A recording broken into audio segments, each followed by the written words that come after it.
And yes, that is Looney Tunes on me drill.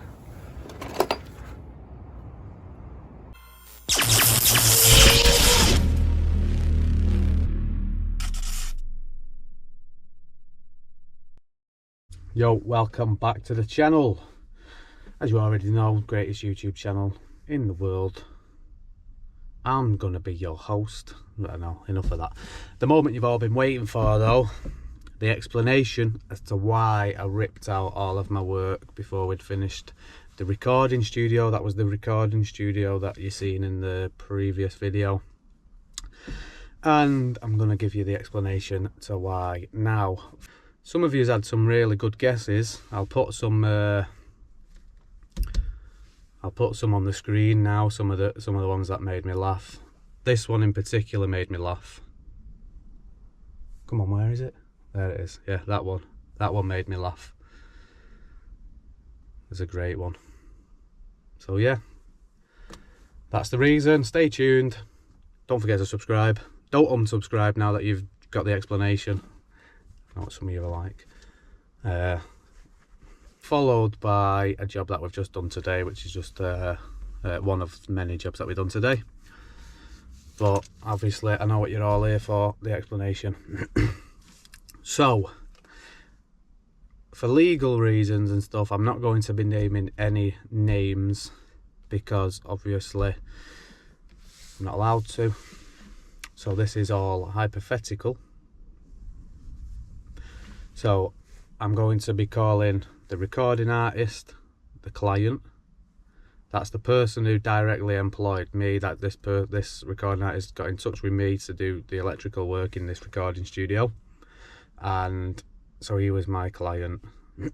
The owner of this building, I'm just going to call the landlord, as you would, and go from there. So this was maybe 8 months ago. This client came to me, asked me to do the electrical work for the recording studio, as well as the upstairs, which was video editing, suites. There was loads of stuff. It was a fair sized job and a fair amount of money. And that's just on the electrical work. There was obviously, this building was just a complete empty shell. It didn't even have a second floor. This has all been built by them. And they've spent a lot of money doing this. So we've done all the work. My client did pay me. They paid me the full amount even before I'd finished the job anyway, because they wanted to. So I'm quite lucky with that, really, because not many clients would do that in the first place. Not that I didn't expect them that they'd pay me in the end, but they'd already paid me anyway. And I finished the job. All I needed to do was some labelling up and just put up a couple of extra light fittings and stuff once certain ceilings was finished.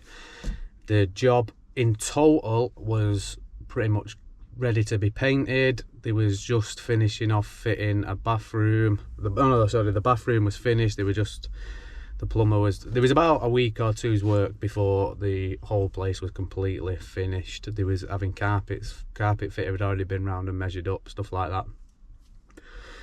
And then my client had signed a 5-year lease of this building with the landlord, and they also got the approval to do the building work within the unit. We'll call it a unit, because there was also like 5 or 6 other units on the same run, which this landlord was also leasing out to various different companies. But only this one client that I was working for was doing a lot of building work. The other places was a lot of it was just storage space for big commercial companies. So they weren't really spending any money on the place.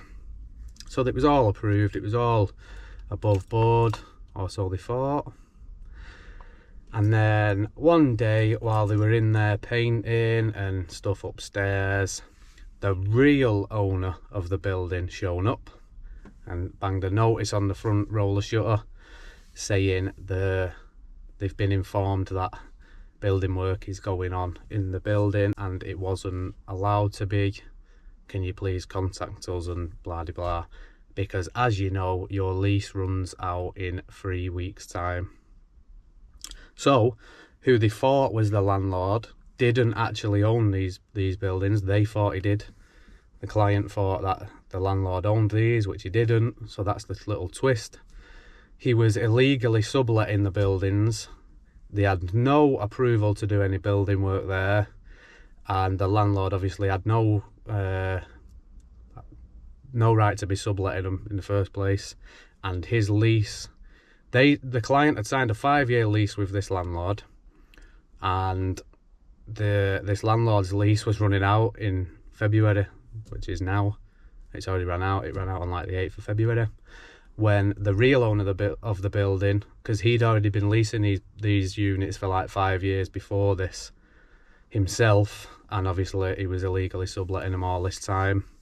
No idea why he let them do all this work. He was just scraping as much rent as he could before he just disappeared off the face of the earth, which he has done now. Don't know where he's gone. He wasn't originally from the United Kingdom, so I assume he's gone back to wherever he is originally from, because he wasn't British anyway.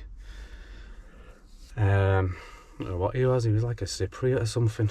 I'd seen him. He even had the cheek to show up there quite often, and he was like, am I alright to take a few sheets of plasterboard, stuff like that, and to do some other rental properties that he had. So yeah, he's a very hard-faced person.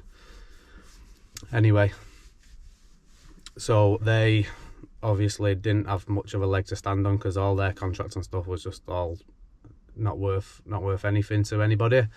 The real owner of the building was taking over in February, because they're turning all them units into something completely different, and yeah, that's why. So I got paid to go back and rip it all out. I also got to keep all the materials, which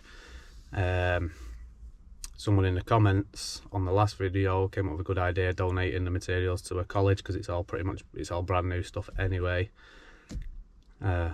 or close to brand new, which I probably will do. I've just got no colleges are open at the minute, so I can't really go anywhere anyway to do that, but it's a good idea. So yeah, I'll probably do that. Stay tuned with the video, watch me install an up and down light.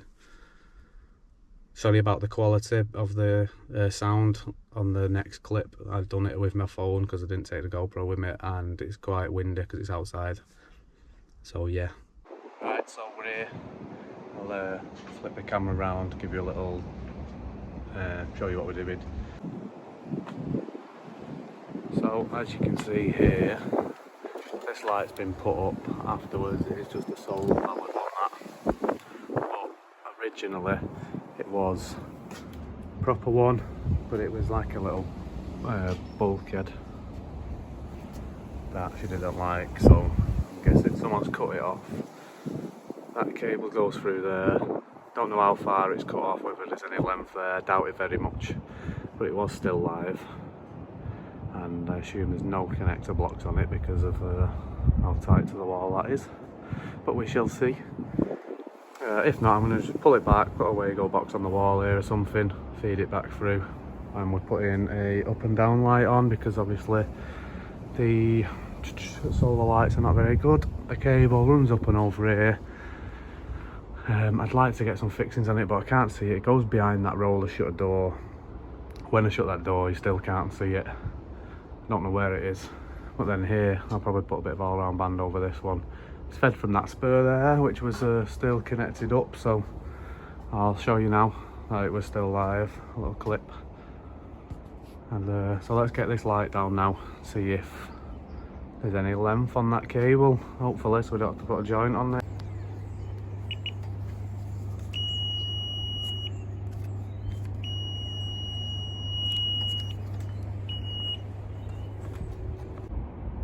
How on earth that hasn't tripped anything, I don't know. That was just stuffed in there like that. They're all, I've not touched them together, that's how it was. Sorry, I'm on my phone camera today. It was live, it's still connected up in that spur. Checked, and obviously I checked with the voltage indicator on there. It's definitely that. Where's that slack coming from? Plenty of slack on it anyway, so that's the bonus points. At least I can Don't have to joint it now, and I can just get this up and down light on. Where is it? There goes the old solar one. So this is focus.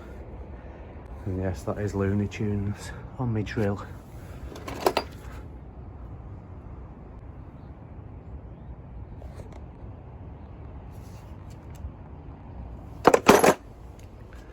That might be the impact next.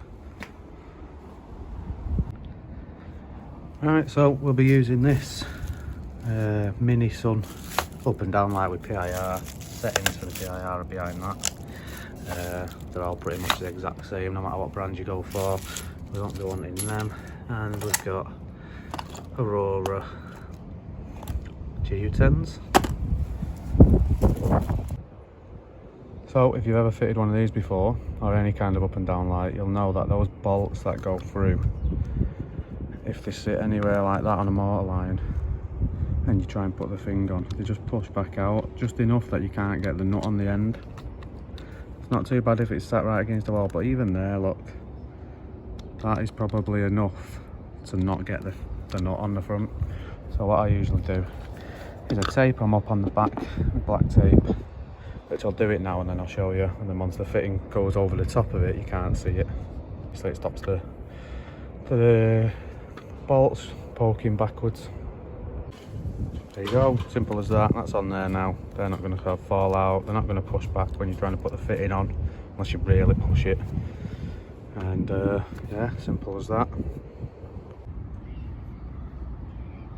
That's our new holes. Let's fill that up. Put a little dab on both of them. It's a bit hard one-handed.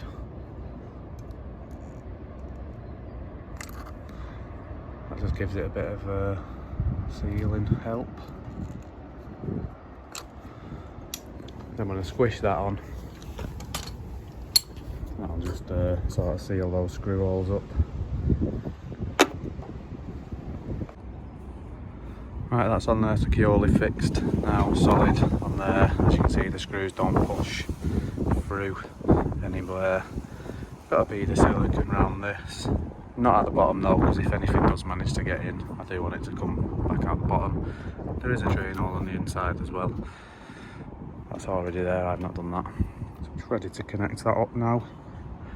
Connect that up now, stick it on, and then the light will cover all most of that silicone and stuff anyway. So yeah, it's pretty simple as that really. Before I connect this up actually, I'm just going to get a, whilst there's no one around, I'm just going to turn this on and get a quick ZS and stuff here before I connect it up, so the light's not just dangling and banging against the wall and scratching. Alright, that's that finished on there. I'm just going to get those plugs out there because I didn't think you'd be able to see them, but you can. If you can't get this base perfectly straight, which can be sometimes quite hard depending on how level the wall is, you can actually give that a twist afterwards to give the impression that it is very straight. Obviously I don't need to do that, like, because I just put everything on straight in the first place. Just a little tip for you.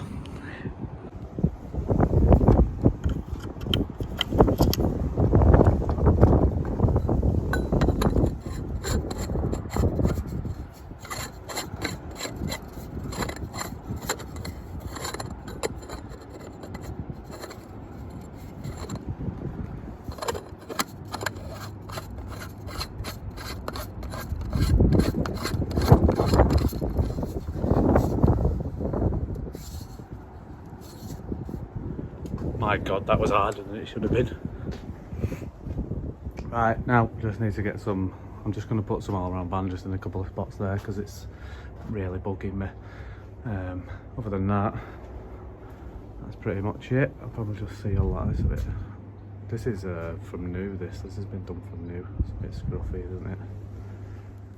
So sorry about that, that just kind of cut short, that video just sort of stops with no real outro, so I'll give you a little outro now. Thanks for watching the video, hope you enjoyed the video, don't forget to like and subscribe. I'm actually really happy with the subscribers. Since that last video I went up like 1,000 subscribers and I am extremely grateful for that. Sorry that the video's been a little bit late. I would give you the story about how I've already filmed this explanation video and accidentally deleted it, but I know that no one will believe that anyway, so yeah, I'll just apologise for the late video, because I did say I'd release it a week after.